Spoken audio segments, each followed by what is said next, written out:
So if I told you that there's one way to get good at basketball, I would be lying to you. You got some cases where somebody doesn't start playing until they're 18 and ends up in the NBA. You got other cases where somebody does everything right, but they just don't have the right parents, the right genetics, and they don't reach that same level. So is there luck involved? Absolutely. Are there things that you can't control?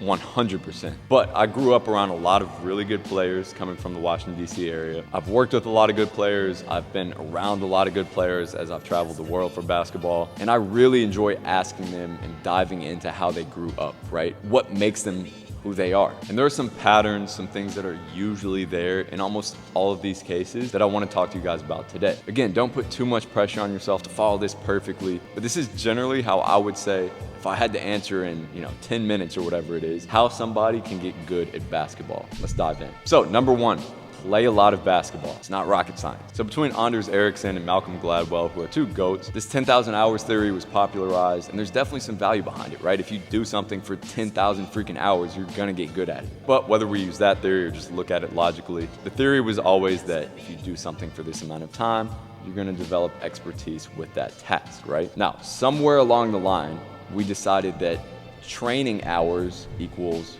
playing hours or basketball hours, right? So if you train for 10,000 hours, you then develop expertise in playing against live defenders. That's not how it works, right? Training by yourself is a little bit, and actually a lot different than playing real basketball. It definitely helps, don't get me wrong, and we'll talk about how training is vital, but usually players will need a ton of time actually playing basketball against other people, against defenders, to get good at basketball. Plus, one of the things about this theory is that it has to be deliberate. You gotta be critically thinking as you're playing. You gotta be intentionally working on things. You gotta find good people to play with to provide you some challenge. You gotta do this a lot, because again, playing and training are two completely different things. When you're playing, you learn the game and kind of figure out how to read things. You got to figure out how to make things happen on live defense, who's trying to stop you. You got to develop a mindset to score on other people.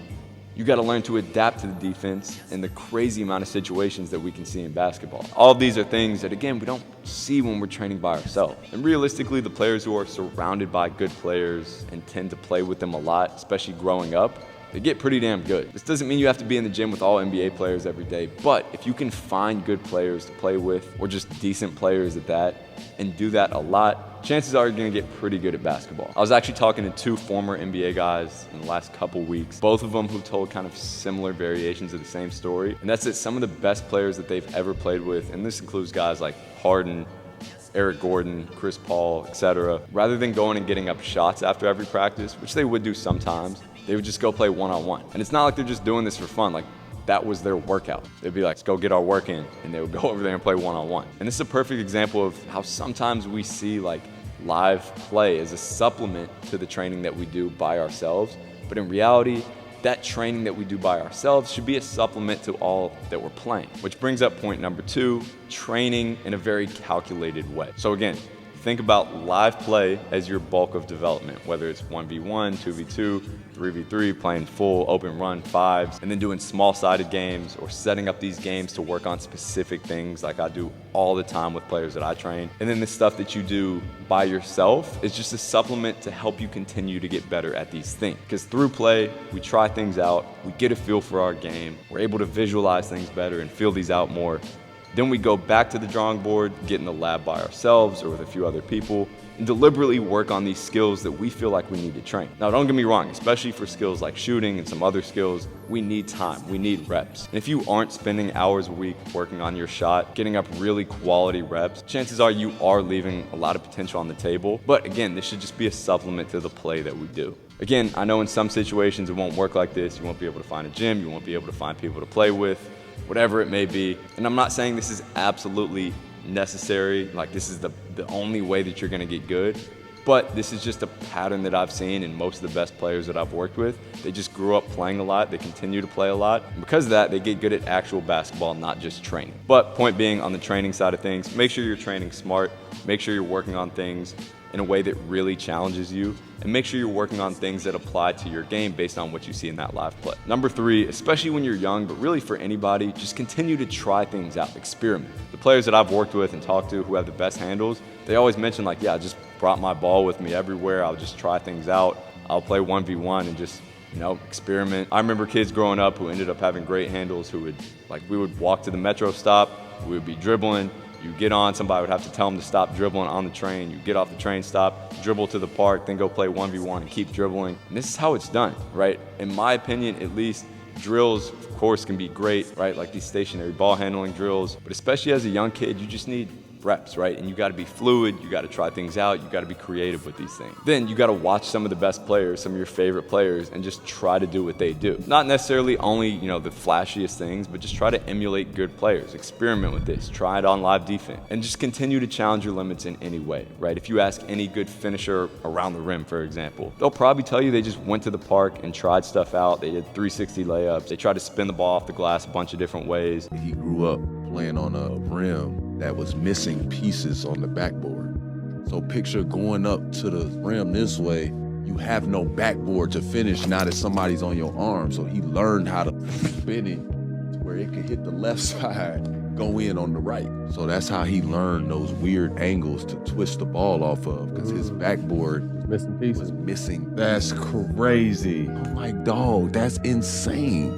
Maybe they played Hella 21 where they have 5 people trying to block their shot. And I'm not saying don't work on your fundamentals, so to speak. I'm not saying don't do drills, but continue to keep that creative flair in your development no matter how old you are. Especially if you're young or you're watching this to train somebody who's young, yeah, for sure. Keep that creativity going, allow them to experiment and try new things. Also, within experimentation is just playing other sports. You'll notice that a lot of the best players played other sports growing up. And this allowed them to develop important general skills, whether it's reading the game. I think a lot of kids growing up playing basketball, they don't think like that. They have the ball, then they survey. Whereas I think it gave me an advantage to already have seen thousands of angles and decisions and players moving and reading defenses on the soccer field. Footwork, lateral movement, whatever, as well as diversify their movement patterns to prevent overuse injuries and just not burn out with basketball at a young age, which is why I think it's important for kids and even older players to just play and not just basketball. Now, in addition to this, you have to watch basketball. You have to digest the game, but you got to do it in a different way than what we typically see these days, which is this. Open up my Instagram, scroll, oh, there's a highlight clip, next highlight clip, and yeah, I'm done. Okay, and again, this is just the nature of the world these days. Super quick content and like the most exciting content, and then you scroll to the next one, scroll to the next one. I do it, we all do it, it's okay. But we gotta make sure we're watching basketball in the right way. And I'm only 25, I don't wanna sound like an old head, but I know for sure when I was in middle school and high school, number one, we watched more full games. I don't know what it is, just more exciting, or we had a longer attention span. I don't know, but I know for sure that we watched a lot more full games than most players, young players I work with these days. And number two, if not, we'd watch the longer highlight tape, right? I would either watch a 15-minute compilation of Tony Parker, or maybe I would watch the Suns-Hornets game, like the full highlight compilation from the night before. And because of that, instead of just seeing the LeBron dunk from last night or John Morant going crazy on somebody, you now see the Jaquez buckets off of cuts, right? The Marcus Smart nightly defense, Joe Harris hitting a big three coming down the stretch, getting open off ball. These things that aren't just superstars doing superstar things. And for 99.99999% of hoopers in the world, this is gonna be a lot better than watching and emulating only the KDs, the Lukas, the Devin Bookers, the John Morants. Because those guys, they're generational talents, and it's great to take from them, but we gotta take from the entire spectrum of players. So watch more full games to, one, understand how real basketball works. Number two, study the role players too. And number three, understand that even the best players, they make hella mistakes. I was watching a Mavericks game last night, and honestly, I don't watch much NBA anymore. I dissect the film from it, but I can't really sit around for the games anymore. I typically watch EuroLeague. And I'm like, yo, this dude Luka is missing a lot of shots. Dude missed 14 shots and still shot 50% from the field. Like, these missed shots, these turnovers, even for the best players in the world, are regular, but when we only watch highlights, we forget that. And we put pressure on ourselves when we make a turnover, when we miss a shot. So watch full games and you'll be able to put that in perspective. And highlights are cool. Like, there's definitely a place to study and just binge highlights of different players. But try to see this through a student lens. Try to take all of it in, start to study it, and see it through a different light than most people would. Hopefully, I've been a good resource to be able to do this for years, but there are a lot of ways that you can start to analyze the game yourself and make sure you're watching it on a new level. I even have an ebook to teach you how to watch film better. It's cheap, it's only 15 bucks. I don't like plugging myself, but hopefully that can help you guys. And then lastly, make sure this isn't just NBA, right? College basketball is good because even though the skill isn't as high as professional, it's a more realistic style of play and still pretty good players. And then international hoops like EuroLeague, Euro Cup, really any professional league, especially at a high level, is incredible. If you're interested in watch EuroLeague, hit me up. I'll get you right. Now, the next thing is working on the mental side of things, right? The psychological tools that you possess up here. Now, this is difficult. Some people are just blessed with predisposition to be super confident and not overthink things.